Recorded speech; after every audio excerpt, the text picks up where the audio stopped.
I'm not gonna sit here and tell you to break out the scented candles and the bath salts and give yourself a spa night every Saturday. Girl, you're working full-time, you're running a business, you're taking care of your kids. You don't have time for that. I don't have time for that. So how do you actually fit self-care into your busy schedule in a more manageable and sustainable way? In this video, I'm gonna tell you how I do it.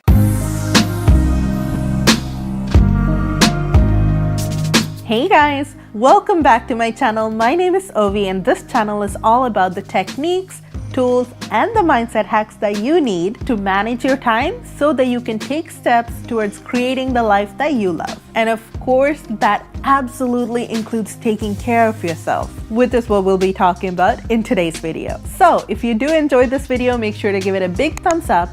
And if you're new here, please subscribe and hit the notification bell. But first, let's take a second here to talk about what even is self-care. So spa culture will have you believe that it's all about those bubble baths, face masks, and massages. And on the other hand, the health food and fitness industry will tell you that it's all about those green juices and yoga and vitamins. And although those are all different aspects of self-care and some of them are my personal favorites, it goes so much deeper than that.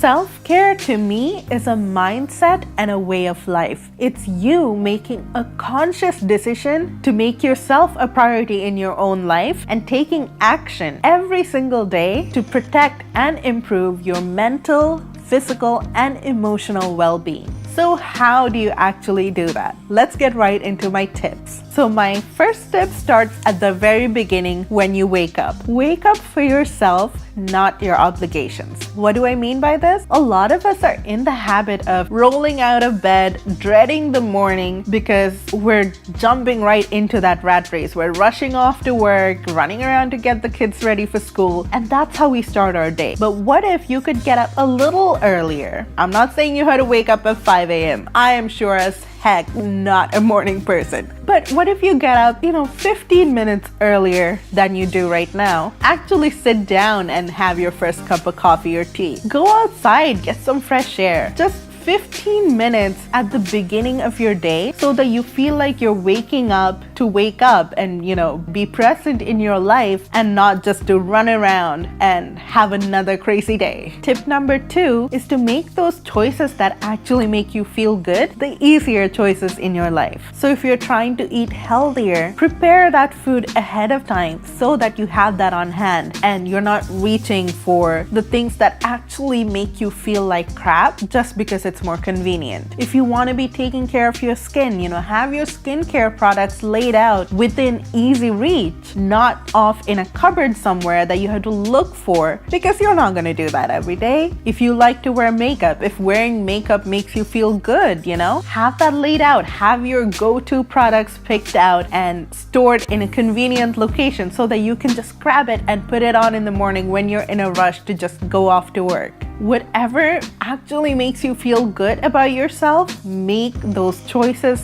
super easy for you, especially when you're busy, especially when you're running around, especially in those morning times when you're just trying to get out the door. Make sure that it's easy to just grab and go. Staying with this physical self-care theme for just a little longer, have a skincare routine for yourself. And you may not have time to, do a full-on skincare routine in the morning and at night, but pick at least one that works for you. So whether that's before you start rushing around for the day, first thing in the morning as you're getting ready to start your day off right, or as you're winding down for the night, pick one at least if you're not able to do both.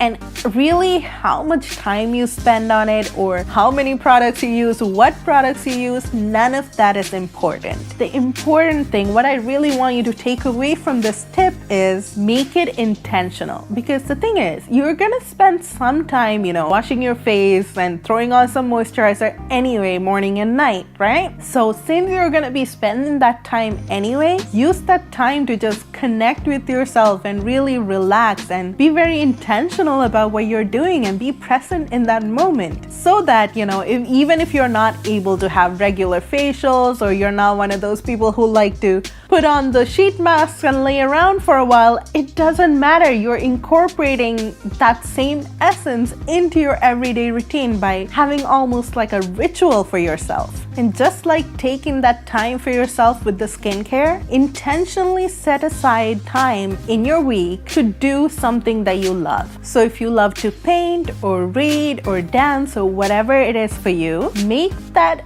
a regular appointment with yourself that is non-negotiable. So if someone wants you to do something and it's not a priority for you, that's not a time slot that you can give up to go do that thing, because that is your appointment with yourself. And just like, you wouldn't say yes to something for a time that you're supposed to be at work, because that's non-negotiable. You're scheduled to be at work, you gotta be there. Just like that, this time that is yours for your hobby, for what you love to do, is also off limits to anyone else to make any plans for you. It's your non-negotiable. And can we keep talking about being intentional for just a little while longer? Because really, it is all about being intentional with your time. That's what makes the difference between having time for self-care and not. So my next tip for you is to take intentional breaks throughout your day. So this is not those breaks that you take, when you've been working for 4 hours straight and you're so tired and drained and you just can't keep going anymore. Not those breaks. These are breaks that you actually plan for throughout your day so that you don't have to take those, oh my God, I'm so tired, I'm so burnt out breaks. And how are you going to be able to do that? By setting boundaries at work and in your personal life. You have to have boundaries. So if you're that person who makes a regular habit of working through lunch and not taking your breaks, I'm talking to you. And if you're that person who's overcommitting in your personal life and saying yes to everything that everyone asks of you, I'm talking to you. You need to have some boundaries, because that's the only way that you're gonna be able to prioritize yourself and really give yourself the time that you need so that you can show up better everywhere else.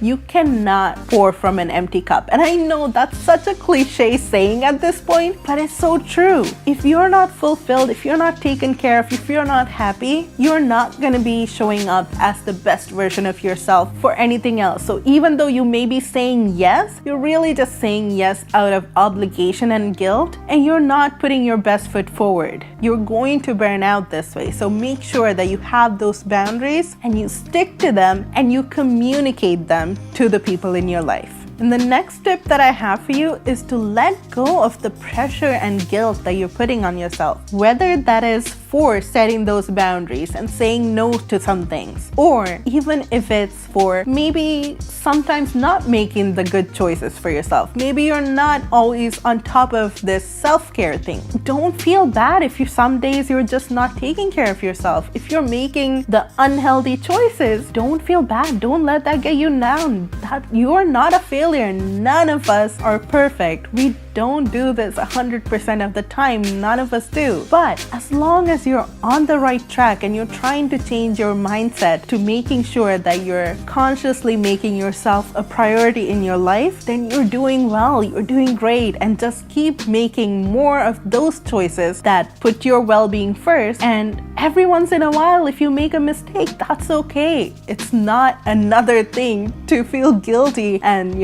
stressed out by. And treat the things that make you happy as any other priority. The things that make you happy, whether they're material things or experiences, they're not something that you need to earn by doing everything that you have to do. You deserve all the happiness that you desire. If you want to do something just because that would make you happy, do it. You don't need permission. You don't need to, meet a whole bunch of expectations before you do that. If it makes you happy, then it's important to you, then you get to do it just because that's what makes you happy. That's all.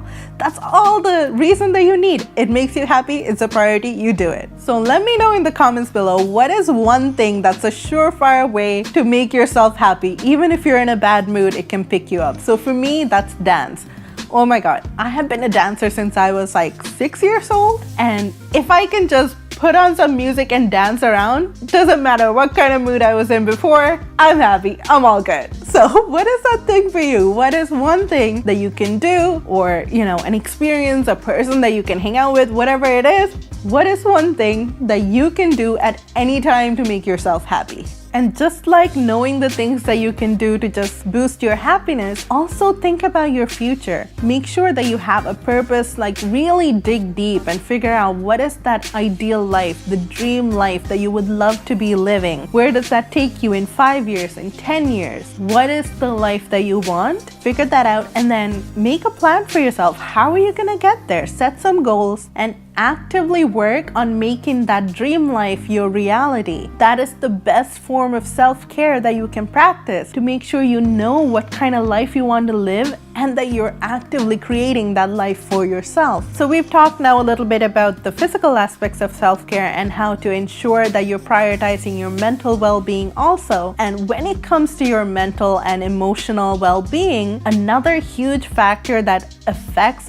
all of us in the present day and age is the internet. Now, I'm not gonna sit here and tell you to get off social media or get off the internet, because let's face it, I love social media too. But the tip that I want to give you is to protect your peace when you're online. Take some time to really detoxify your feed. Make sure you're not following anyone that's making you feel any less of yourself or making you feel bad. There is a lot of negativity and toxicity out there, and you don't need to be seeing that on a daily basis. A lot of us, pick up our phones to take a break, but then we end up feeling worse about ourselves by a lot of the things that we see. So take some time to just detoxify your feed. And while we're on the topic of social media, come and follow me on Instagram at Life with Ovi. That is where I share a lot more tips and tricks and behind the scenes of my life and my business. So I would love to have you join me over there. And I have a new weekly segment on IGTV called Coffee with Ovi, which is where you and I just sit down to have a casual chat about what it really takes to create that life that you love. If you enjoyed this video, make sure to give it a big thumbs up and share it with a friend who could also use these self-care tips. Check out my other videos right here to learn more about time management and going after that life of your dreams. Thank you so much for tuning in today. I so appreciate you taking the time to come here and hang out with me, and I hope you have a beautiful week. I will see you in my next video. Bye guys.